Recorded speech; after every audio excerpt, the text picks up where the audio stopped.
We are back at the camp, and we're doing another, yeah, it's not a hospital. Just to remind anybody who's watching this or haven't seen my previous video, a camp where, it looks like a little hospital room, but it's not.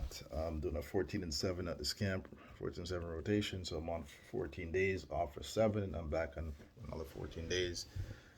And got a first 7 day done, so we get another 7 to go. We're going. Then I am out of here. So I'm tired. Obviously, long days, and it's long weeks. But I'm thankful. I'm gonna be thankful because there's a time when I wouldn't have been able to do this. Uh, I would got other things to worry about or be thinking about, like stupid voices to shut up and get out of my head. And wondering what the heck's going on with these witches and demons and so forth. So I'm grateful that I'm able to be here and to work, and more than a part-time job, which was where I started. I couldn't handle any more than that, I felt. So um, or at least I felt it was a safe place to start, since it was it was tough. But here I am. I want to talk about value, and in life, people value a lot of different things when and it depends on your circumstances, right? When your stomach is filled, you're clothed, you have a roof over your head, your bills are paid, you know, we start to value things that are, you know, just out there, right? I could use a bigger house. I could use a, a bigger vehicle. I could use a vacation across the globe. We tend to have uh, just value this different things depending on our circumstances. And um, when you have something like when you don't have any food in your stomach and clothes on your back and you're naked, you're cold, you tend to have different values, right? Like not I'm talking about more things that you value, right? Um, you you're no longer you're not looking at the big mansion or the some of the big vehicles. Those are nice, but you just want a nice meal. You just want to be warm. And when you have something like chronic illness, um, whether it's physical or mental, you want peace, you know, and and that's the value I want to talk about, is the value of peace. When it's physical or chronic pain, you want peace in your body, and no peace in your body is no peace in your mind as well. But that's where it is. You want the place where you hurt to stop hurting. When you have something like schizophrenia, mental illness, then you want peace of mind. You want your mind to rest, and oftentimes you feel so tired mentally, or it's mentally, but it's deeper than that.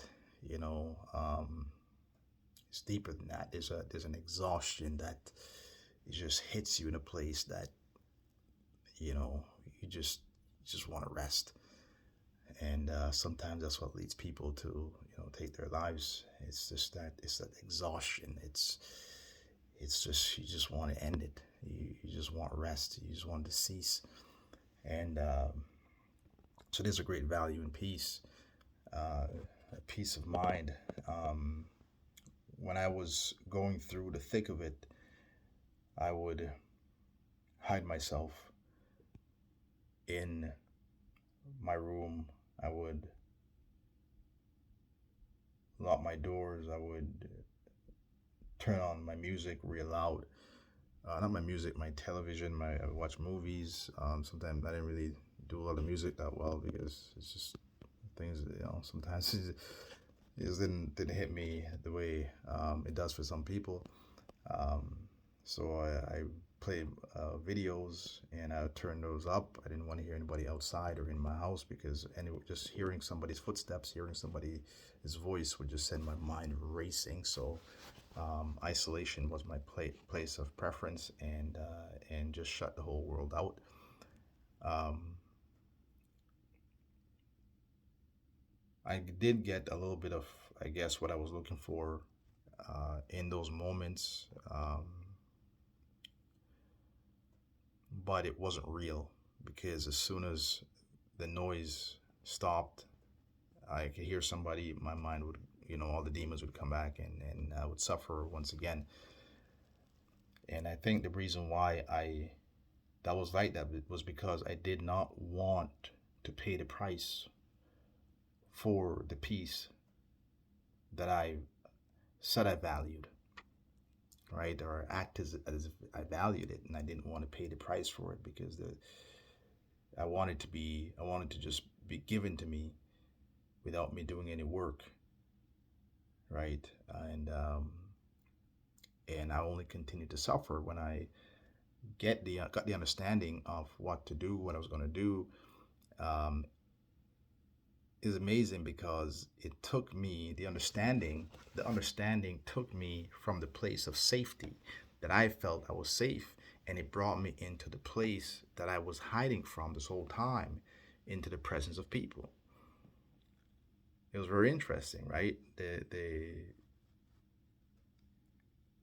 I thought I was safe, and I thought I was having peace in that isolation, but in order to find true peace I had to go into the fire, into the place where I was tormented, right? The Bible um, says, I think Jesus said this in the Bible. It says, "Blessed are the peacemakers, for they shall be called the children of God." I think something like that. Don't quote me on that last part. Um, and you notice it says peacemakers, not peacekeepers. You know, the difference between a peacemaker and a peacekeeper can be summarized as thus: a peacekeeper would be somebody who has a wound on their arm, and because it's like it's swollen, it's pussy, it's just disgusting, discolored, but you know it's okay as long as they don't move it or disturb it, right?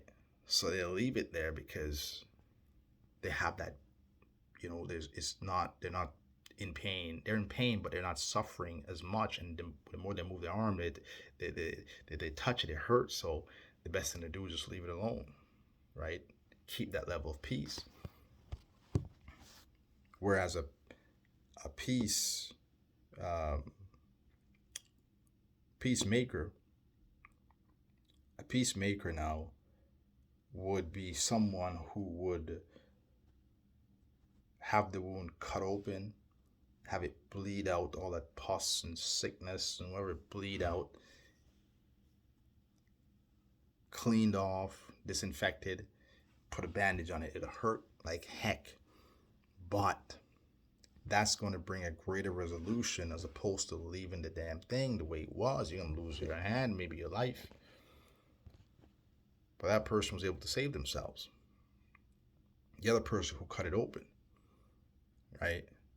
So if you want peace, there's going to be a sacrifice, right? And oftentimes the sacrifice is going to cause you more trouble than if you didn't go seeking peace in the first place.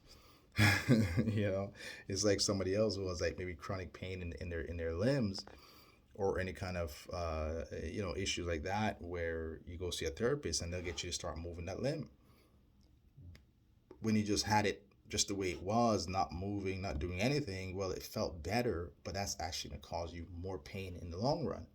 But you go to a therapist, they understand, no, you've got to go through this pain of moving because that's going to help you.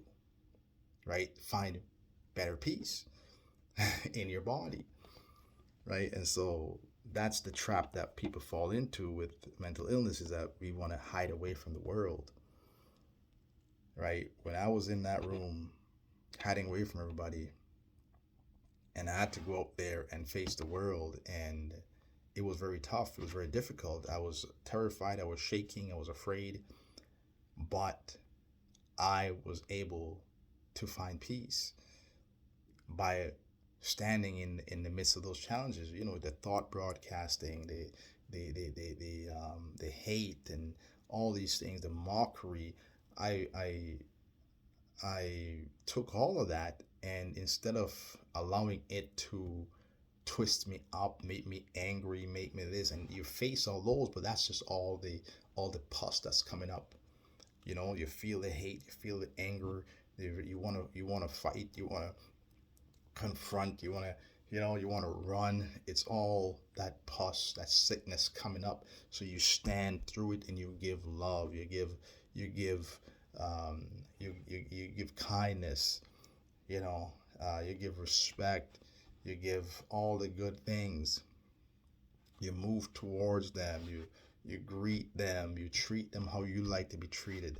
And that's the good, the cleaning and the bandaging and so forth, right? The pouring in of good stuff, while the negative stuff uh, pours itself out, right? So you're gonna feel that overflowing, and it's gonna make you feel like you're drowning. But that's the process you've got to go through in order for you to come through on the other side, to get that peace that you want, right? Medication is good, but sometimes you get numb and you can't feel.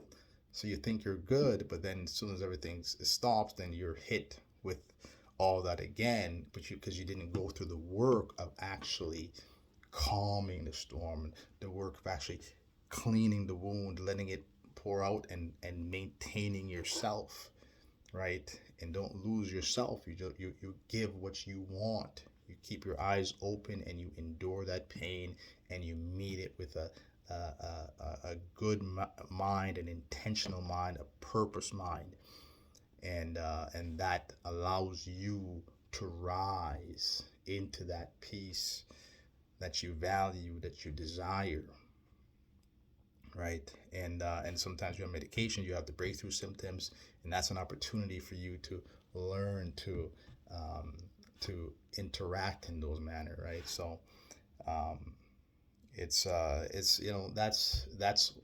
something that I had to learn. I spent over 6 years hiding, running, afraid, and only to find out that the very things that I was running from, afraid of, that's where I had to go, right? That's where I had to stand. That's where I had to face all the things that was keeping me back from what I desired. So anyway, hopefully that helps somebody. And if you value your peace, then fight for it, and don't don't misunderstand what this is about, and don't see it as necessarily as something that's meant to stop you. See it as something that's meant to enhance you, to help you get to where you need to get to, right? To help you rise to a level that you wouldn't necessarily rise to if this wasn't there, right? If you want to reach higher up on a shelf, you need a stepping stool or a ladder, and you have one right now, right? And see this as something like that, as opposed to something that's meant to cripple you, you know. Um, so change your thought process, change how you look at it, and then move forward with that kind of mindset, one that's energized and ready and willing to take things on, as opposed to just wanting to wait, hide, and wait for things to be given to you. Like, things are given to you, but you have to take. You have to get out. You have to reach out, and you have to take. So anyway, until next time, later.